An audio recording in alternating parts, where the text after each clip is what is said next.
Kuki MLA singna assembly session boycott tawgadawre. Security gi reason na maram oiraga Manipurdagi tonganba administration demand tawriba Kuki MLA tarana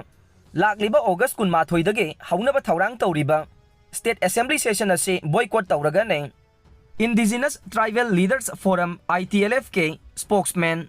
Ginza Bulzong na haike Kuki Minister sing amade MLA sing amasung miyamna mitay sing nanam nataba state capital Imphal da satpa kire. Kuki Zomi gi Minister MLA amade lusingba matana security reason na maram oiraga Imphal saningde. Maram aduna makoy na session asi boycott tawgane. Lakadoriba assembly session asi yamna maru oiba manne maramde haukiba May 3 dagi haurakhiba irangi matangda opposition congress yauna tongan-tongan ba maikay kayadagi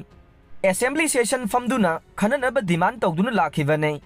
haukiba May 12 dagi state asige ruling party oidiba BJP dagi taret yauna Kuki MLA tara asina Kuki singi tongan ba administration tanduna lakhibane Union Home Minister Amit Shah, Chief Minister N Biren Singh, BJP Coordinating Committee on Manipur Integrity Kokomi amasung atay loop kaya na tongan ba administration gi di mana sige mayok ta leple